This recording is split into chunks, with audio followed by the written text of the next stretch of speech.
Hay miles de documentos que muestran los entretelones de esa convivencia y también ha quedado sentada la falsedad de los cuentos sobre terroristas extranjeros, un cuco inventado por algunos genios de la propaganda que trabajaron a tiempo completo durante 3 años. La propia junta militar usó esos embustes al asumir el poder y lo hizo a sabiendas. A pesar de todo, el conocimiento sobre aquello que se ha dado en llamar piadosamente lo que pasó en Chile suele tener un halo de superficialidad que resulta desagradable. Hay anécdotas de apariencia nimia que dicen lo que nadie quiere que se diga. Hay documentos tachados y vueltos a tachar para que no se conozca lo que debería conocerse. Hay sombras y versiones, cizaña sembrada en cada surco, en cada memoria, de un lado y del otro, arriba y abajo. Ahí, allí, un espesor que no se ha explorado lo suficiente, una densidad que lastima. Se sabe menos de lo que se supone, se ignora más de lo que se admite. Ahora, medio siglo después de toda aquella papelería, lo que queda y escuece es ese adjetivo anotado en el reporte: heroic.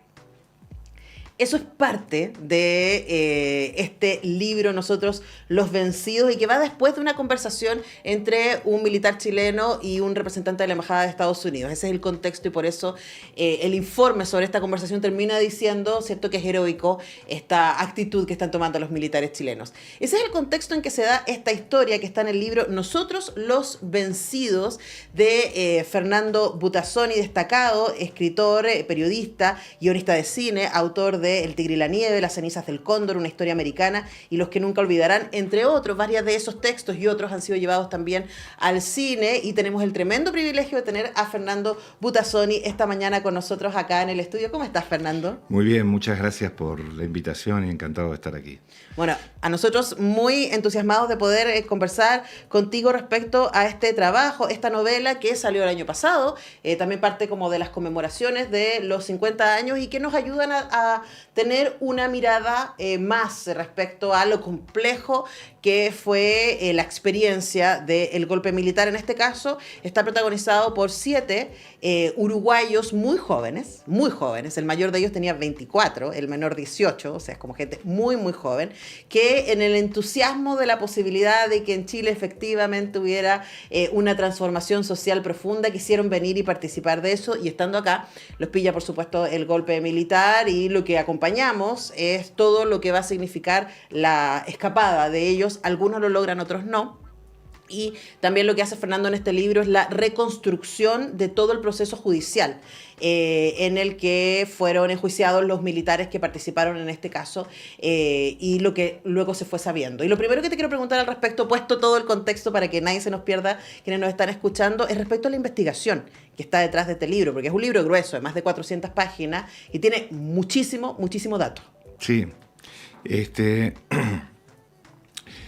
yo creo que la investigación, para mí, ¿no?, en mi caso como escritor, es, te diría que es una parte esencial de la creación.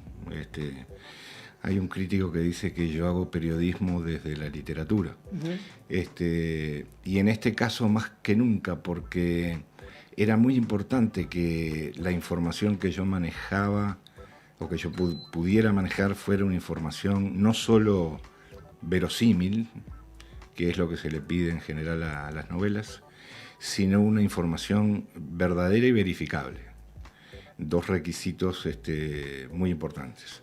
Entonces hubo todo un proceso bastante largo de investigación, de búsqueda de fuentes, de búsqueda de documentos. Algunos de ellos me resultaron imprescindibles para el trabajo, como por ejemplo el expediente del juicio a los militares chilenos que participaron en la desaparición de 3 de esos 6 chiquilines, porque eran chiquillos. Y a partir de ahí, de toda la información, pude más o menos armar un rompecabezas que no estaba armado, que estaba totalmente disperso, una historia que estaba prácticamente perdida. Y me pareció importante que esa historia fuera recuperada y fuera contada. Me pareció importante por lo que significa para nosotros, los uruguayos, y por lo que significa también para los chilenos, porque creo que da una dimensión más o menos aproximada de algunas cosas que pasaron en Chile en un periodo muy breve, de un mes y medio, ¿verdad? En septiembre y octubre del año 73. Entonces, bueno, encontré, por fortuna, varios testigos, varios protagonistas, digamos, del libro son personas a las que yo les advertí que los iba a convertir en personajes. Y a partir de eso empecé a hacer el trabajo de relatar rigurosamente lo que les pasó a estos 7 compatriotas míos desde el momento del golpe hasta que logran 3 de ellos salir de Chile después de haber estado un mes en el Estadio Nacional en condición de prisioneros, ¿verdad? Uh-huh. Ese es un poco el esquema. Yo pude hablar con varios de ellos, chequear versiones, rastrear personajes insólitos, como por ejemplo un capo mafioso de origen uruguayo que estaba preso en el estadio, un oficial del ejército que permitió de alguna manera la salida de todos los uruguayos del estadio y después fue asesinado al día siguiente en la escuela de guerra. En fin, yo te diría que era un conjunto de historias que confluían todas en ese momento, ¿verdad? En el 11 de septiembre y los días posteriores. Claro, y además esa es una de las gracias del libro, y también explica por eso su grosor, es la profundidad del contexto, porque no solamente estás acompañando a estas 7 jóvenes, sino también nos detenemos mucho, por ejemplo, en la historia de los militares, claro, que para mí eso fue muy sorpresivo, ¿no? Poder entender quiénes eran estas personas, porque es muy fácil, yo creo que eso es algo que la historia ha hecho constantemente y que la literatura ha tratado de contrarrestar, de poner en contexto que quienes torturaron también eran personas, claro, que también tenían una lógica interna, también estaban mandatados, también creían o se contaban el cuento de que estaban haciendo patria, y tú te dedicas mucho tiempo a hablar de ellos, a contarnos de dónde vienen, qué es lo que hacen. Cuéntanos respecto a esa construcción también y cómo fue para ti hacer ese ejercicio. Bueno, no solo hablar de ellos, hablar con ellos, porque yo con varios de los militares, esta es una historia que se desarrolla básicamente en dos escenarios: el Cajón del Maipo y el cuartel del Regimiento de Ferrocarrileros de Puente Alto, y después el Estadio Nacional. Yo pude hablar con varios de los militares que estaban en Puente Alto y carabineros que estaban en Puente Alto en aquel momento. Y pude hurgar, digamos, en sus vidas, en su relación con la patria, etcétera, etcétera, ¿no? Y me parecía que era importante entender, porque es muy fácil ser, digamos, piadoso con los buenos. El problema es intentar ser piadoso con los malos. Y los malos yo los tengo clarísimo, quiénes fueron los malos, pero me propuse que cada quien de los lectores sacara sus propias conclusiones, ¿verdad? A partir de hechos objetivos y de documentos. Entonces, esa búsqueda me llevó a conversar con algunos de ellos y a entender de cierta manera qué era cómo los habían envenenado.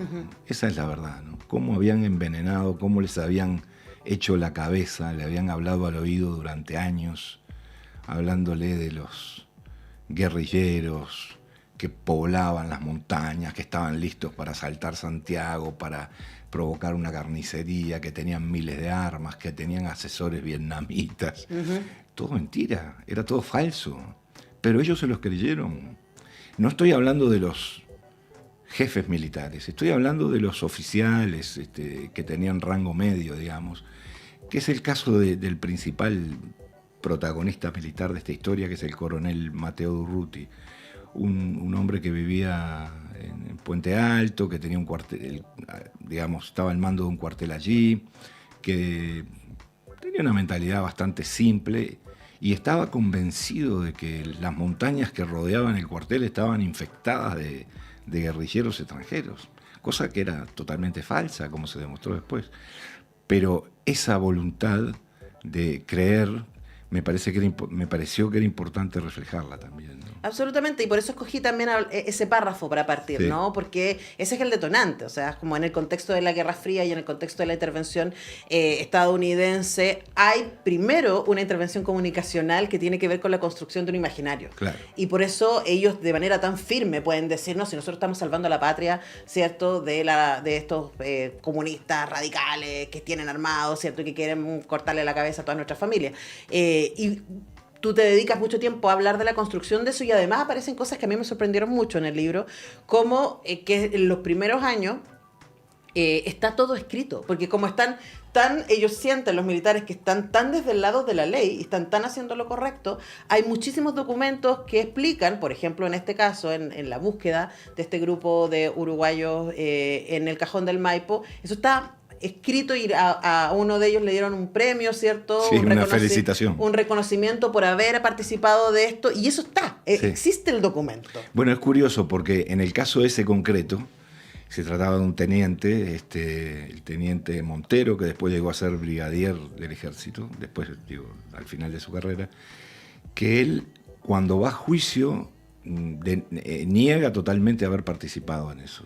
Sin embargo, el juez le muestra una felicitación que le habían escrito sus superiores en su legajo personal por haber exterminado a grupos de extremistas en las montañas del Cajón del Maipo. Entonces, claro, esos documentos de alguna manera estaban ahí y contradecían versiones. Entonces, los documentos yo creo que fueron de gran utilidad, no solo para el libro, sino sobre todo para el avance del juicio, que fue un juicio larguísimo, duró 15 años, con idas y vueltas, jueces destituidos, jueces suplentes, antes de que se produjera una primera sentencia, ¿no? Uh-huh. Estamos conversando con Fernando Butazzoni, autor de diversos libros, el más reciente de ellos y la razón por la que tal tenemos acá en el estudio nosotros, Los Vencidos, que está publicado por el sello Alfaguara de Pindon Random House. Y hablamos entonces de este contexto y tú me contabas que ayer estuviste ahí en el Cajón del Maipo y pensaba en la publicación de este libro 50 años después, ¿no? De los hechos y de lo que significa para ti hoy día, después de toda esa investigación, ir al Cajón del Maipo, al lugar de los sucesos, diríamos, y me imagino reflexionar sobre el caminar y el habitar que tuvieron tus compatriotas en otro contexto, en un momento durísimo. ¿Qué sientes tú que tiene este libro para decirnos en la actualidad? Yo creo que básicamente lo que tiene para decirnos es que a veces la realidad oculta la verdad. Los griegos tenían ese concepto, ¿verdad?, de que la verdad estaba cubierta por un manto que era la realidad y que descubrir la realidad era justamente quizá quitarle el manto para ver la verdad, ¿no? Y me parece que es importante entender cómo una sociedad puede encaminarse hacia abismos terribles, insondables, casi sin darse cuenta. Hay sectores poderosos que pueden comprender la dinámica de los hechos y cuáles pueden ser las conclusiones. Pero el común de la gente, por lo general, se guía por emociones muy primarias, casi siempre, digamos, fogoneadas por las cumbres políticas, y van caminando hacia el abismo sin darse cuenta. Entonces, 50 años después, yo creo que todo lo que pasó en Chile, lo que yo digo que piadosamente se llama lo que pasó en Chile, es una experiencia riquísima. No debemos olvidar que muchos de los uruguayos que vinimos, porque yo estaba en Chile, no en el golpe, pero hasta unos meses antes, vinimos porque la experiencia chilena de construir una sociedad socialista pacíficamente, sin violencia, sin revolución, sin las armas, era un gran atractivo. Uh-huh. Es decir, era básicamente ese movimiento internacional que sí existía, de miles de extranjeros que venían a Chile, era enamorados de la paz. Venían por la posibilidad de construir una sociedad más justa de manera pacífica. Uh-huh. Y bueno, muchos de ellos terminaron muertos, desaparecidos, torturados, y finalmente expulsados del país. Sí, y además también hay una detención en eso, ¿no? En el libro tú contextualizas también en qué estaban estos jóvenes y en la mayoría de los casos eran Tupamaru, sí. Y tenían entonces esta convicción de la necesidad de transformar la sociedad y en este caso la fascinación de la potencia de la propuesta del gobierno de la Unidad Popular de decir esto se puede hacer políticamente. Claro. Y en ese sentido también me parece súper valioso el libro y tu relato, Fernando, porque nos ayuda también a entender desde fuera. Yo creo que nosotros los chilenos nos perdemos un poco a veces de esto mismo, de la relevancia que tuvo la propuesta del gobierno de Allende a nivel mundial, en Sí. términos políticos y en términos culturales. Sin ninguna duda. Yo le dedico unas cuantas páginas a lo que yo llamo la guerra de los colores. Después del golpe, una de las decisiones que tomaron los gobernantes chilenos, Pinochet, fue la de eliminar determinados colores. Ujú. Entonces, por ejemplo, todos los murales que se habían pintado de las brigadas Ramona Parra, de las otras brigadas del Partido Socialista, fueron todos blanqueados.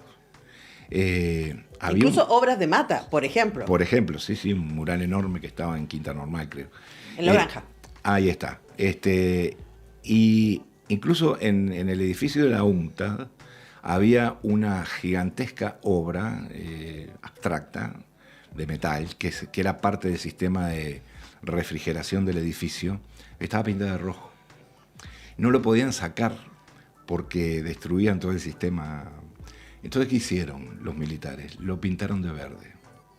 Y yo creo que esa guerra de los colores, en la cual se llegó al extremo de prohibir pintar las casas de rojo en el frente, por ejemplo, en algunas provincias, también da una dimensión de lo que fue desde el punto de vista cultural, ¿no?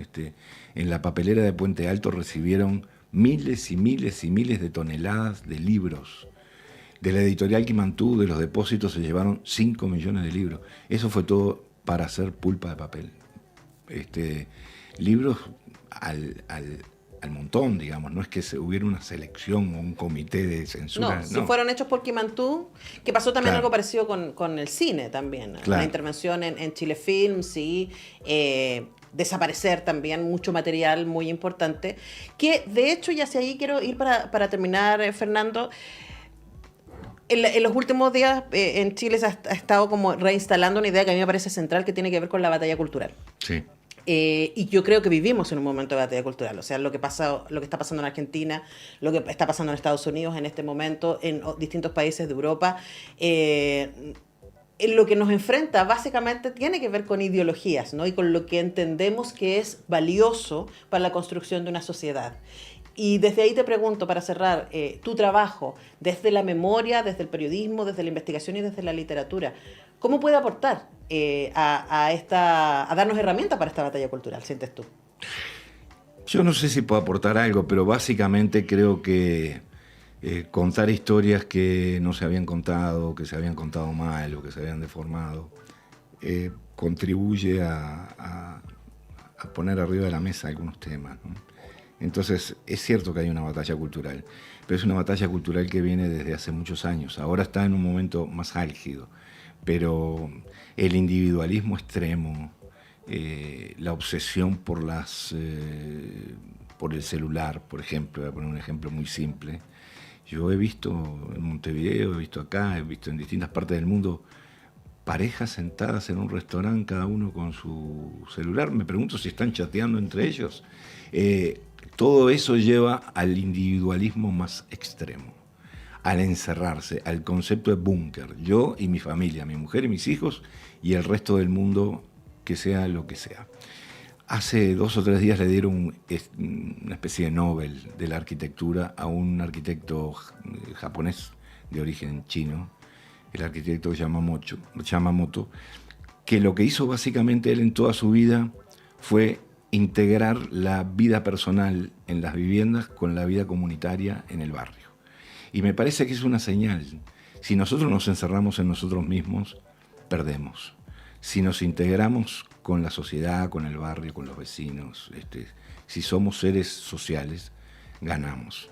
Y creo que todos los esfuerzos en esta batalla cultural, en esta guerra cultural, de un lado está en dejarnos encerrados en nosotros mismos y del otro debería estar en abrirnos al colectivo, al grupo, al barrio, en fin, a todos, ¿verdad? Claro, pensando en, como decía Galeano, ¿no? El que gana solo no gana. Claro. Hay algo para pensar. Bueno, para tener antecedentes, herramientas de cosas que pasaron en nuestro país y que son sin duda fundamento de algunas cosas que siguen sucediendo, está esta novela, Nosotros los Vencidos, basada en una gran investigación. Fernando Butazzoni nos ha acompañado esta mañana. Muchas gracias, Fernando, por venir a la radio. Gracias a ti y bueno, un saludo a toda la audiencia. Y nosotros con eso vamos despidiendo el programa de hoy día.